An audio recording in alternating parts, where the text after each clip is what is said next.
Wanda presenta La Propagadora, en el medio del mensaje. Bienvenidos a La Propagadora, la primera consultora de comunicación que también se escucha. Un saludo de Chema Valenzuela. Grabamos esta edición especial de nuestro podcast el 12 de marzo de 2020, manteniendo el distanciamiento social de más de 1 metro con quienes nos rodean, lavándonos las manos cada poco tiempo y limpiando y ventilando nuestras casas debido a la pandemia de coronavirus. Notaréis menos edición en este episodio, quizá un peor sonido, pero en La Propagadora hemos optado por poner durante estos días nuestros medios a disposición de nuestros clientes. Eso sí, hemos visto conveniente realizar esta edición especial para hablar sobre un tema muy relevante en el momento que vivimos: la comunicación responsable en momentos de crisis. La Propagadora, en el medio del mensaje. Mientras el coronavirus surgido en la ciudad china de Wuhan se expande a nuestro alrededor, el ruido y los bulos se propagan a una velocidad de vértigo en las redes sociales, los grupos de WhatsApp de padres e incluso algunos medios de comunicación. Es un momento clave para la buena comunicación, la que es capaz de informar con calidad sin generar alarmismo, la que huye del oportunismo y empuja el bien común, la que ayuda a frenar la curva de expansión del virus real. Para abordar el tema contamos con algunos profesionales que están dando ejemplo estos días. A Goyo Panadero, seguro que lo conocéis algunos en la actualidad, es director de comunicación, marketing y marca de EY, una firma que durante estos días se ha convertido en la primera en tomar medidas contra el coronavirus y, por extensión, en la primera en poner en marcha un plan de comunicación destinado, en sus propias palabras, a ofrecer información a sus grupos de interés como vacuna contra la infoxicación. Goyo, ¿cómo están siendo estos días en la comunicación de EY?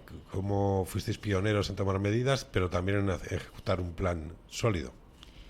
Bueno, la verdad es que hemos sido pioneros porque la realidad nos ha llevado ahí, Chema. El problema es que el 5 de marzo, jueves, nos encontramos con el primer positivo en nuestra compañía y no nos quedaba más remedio que aplicar el protocolo. Tuvimos que priorizar un montón de cosas, hubo que sacar una comunicación importante y urgente rápida y ahí, bueno, como siempre pasa en los temas de comunicación de crisis, no puede haber mucha gente opinando, tiene que haber una cadena de mando clara, hay que poner el orden en qué va primero, si la comunicación a empleados, a clientes, a medios, etcétera, ¿no? El problema es que además encima tenemos el tema añadido de las redes sociales, que eso nos está cambiando muchas cosas. ¿Y qué consejos darías para, por un lado, gestionar de un modo proactivo la comunicación y poder generar confianza en los stakeholders cuando se comunica en una situación de tensión? Y también a la hora de consumir esa información, ¿qué criterios debemos tener para no dejarnos llevar por la marea? Bueno, yo creo que el primer consejo es que hay que estar en el comité de crisis, porque hay muchas veces que a la gente de comunicación se le comunica las cosas, valga la redundancia, para que luego informe. Y hay que formar parte del comité. Eso a veces es un problema porque tienes que estar tomando decisiones que no solo son de comunicación, pero eso te hace facilitar luego la labor para las cosas que se van a hacer. 2, además, tomar conciencia que en una crisis como esta la percepción es muy importante. No solo es importante la realidad, sino la percepción. Y a veces, aunque tú crees que los mensajes son muy claros, no son siempre tan claros. La gente percibe otra cosa.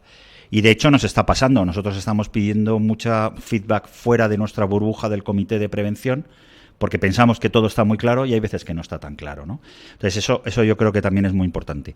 Y luego hay que ser muy rigurosos y lo que estamos intentando es que la gente, nuestra gente, se informe, ser transparentes, contar las cosas como están y además animarles que tenemos una responsabilidad en la sociedad y no podemos ir haciendo caso a cualquier cosa que escuchamos o que vemos en los medios. Por eso hemos tomado decisiones, yo creo que valientes, como por ejemplo nunca habíamos montado un podcast y lo hemos tenido que montar porque era la única manera de poner a los responsables del comité contando las cosas en formato radiofónico para que la gente a primera hora de la mañana lo vea, donde nuestro experto sanitario, nuestro propio presidente, nuestra gente de riesgos laborales, toda la gente que está participando en esta crisis pueda contar, como si fuésemos una emisora más, a todos los 5.000 empleados qué estamos haciendo y cuál es la situación.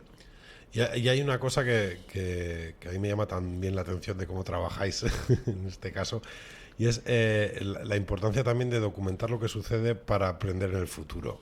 ¿Crees que eso es muy habitual o sois una excepción? Bueno, aquí hay que contar la verdad, Chema. O sea, no es que seamos unos tíos muy innovadores, es que algunos ya hemos vivido algunas experiencias pasadas Y lo que nos dimos cuenta es que al mismo tiempo que estás gestionando el cortísimo plazo con las cosas que tienes que hacer, tienes que ir documentando cosas porque luego te va a tocar reportar y contar todo lo que ha pasado, ¿no? A veces es complicado porque tienes que ir haciendo cosas, explicando cómo es el caso, mientras también estás gestionando el momento, ¿no? Que es importante. Y yo también hay otra cosa que es muy importante en estos momentos, ¿no? Muchas veces hablamos de los ecosistemas y de cómo se trabaja en red, en comunicación. Para nosotros en EY tenemos un equipo que es un auténtico lujo cómo trabajan y demás, pero también tenemos un ecosistema del que tú también formas parte, donde ha sido una gozada poder llamarte tiempo de respuesta mínimo, hacer los guiones, sacarlo. No, y te lo digo en serio, sé que igual me quieres cortar, pero no, me dejas a mí hablar porque esta es lo que significa ser un partner. Es trabajar todos juntos, entenderlo, hacer guiones a cualquier hora para terminar el podcast, igual que estamos trabajando con gente que queremos y apreciamos mucho y que nos han ayudado también en vídeos, etcétera, etcétera, ¿no? Pues nada, muchísimas gracias, Goyo. A ti, que eres un campeón. En esta edición especial de nuestro podcast tenemos también el lujo de contar con Nacho Jiménez. Él es socio fundador de La Propagadora y autor de un libro que ya está disponible en las librerías, La Nueva Desinformación, 20 ensayos breves contra la manipulación. Le pedimos a Nacho que nos aconseje a discernir el polvo de la paja en un contexto informativo tan complejo como el que vivimos estos días. La desinformación es hoy el principal elemento de desestabilización geopolítica, social, económica y empresarial. Y esto es un fenómeno que hoy estamos viviendo de una intensidad mayor que nunca probablemente en los últimos años en prácticamente todos los países del mundo. Este proceso de desinformación tiene una estructura muy variada y muy compleja, con bastantes focos de responsabilidad. Por un lado está el de los propios focos emisores, que normalmente se concentran mucho en los medios de comunicación, vamos a llamar tradicionales, se amplifica mucho a través de la desinformación que se puede generar a través de los canales sociales y se amplifica por los canales instrumentales de distribución, especialmente basados en los grandes buscadores, que es donde grandísimos volúmenes de búsquedas se generan por parte de los ciudadanos para poder acceder a información. Y es ahí donde se priorizan o se jerarquizan algunas fuentes que no son fiables habitualmente. Y por otro lado hay una responsabilidad que es la de los propios receptores, cada uno de nosotros, donde tenemos que hacer un grandísimo esfuerzo para poder estar informados de una manera correcta y no caer en el alarmismo o generar alguna actividad que no sea acorde a lo que tenemos que hacer o que no esté alineada con un ejercicio de responsabilidad ciudadana. No quiero decir con esto que todo lo que se genera es desinformación, ni mucho menos. Se genera información muy buena y de calidad. El problema está en el enorme ruido que existe, la enorme cantidad de nodos existentes que están generando una difusión masiva de consignas que no son normalmente las correctas. Por eso creo que es importante subrayar que hay muchas fuentes oficiales, confiables, y esas fuentes oficiales y confiables debería ser donde los ciudadanos se centren en buscar la información para que puedan rebajar el nivel de incertidumbre que se está generando en muchos ámbitos de la sociedad.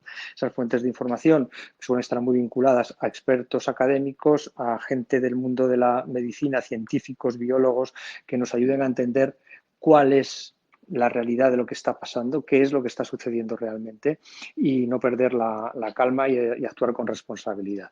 Por otro lado, las agencias de comunicación, como puede ser en este caso La Propagadora, que se dedica a tratar de ordenar parte de este caos en el que estamos viviendo informativamente hablando y poder hacer llegar a los diferentes grupos de interés la información precisa y necesaria para poder tomar decisiones informadas, con responsabilidad y sin perder el control, movidos por situaciones de miedo y de incertidumbre en un entorno muy complejo.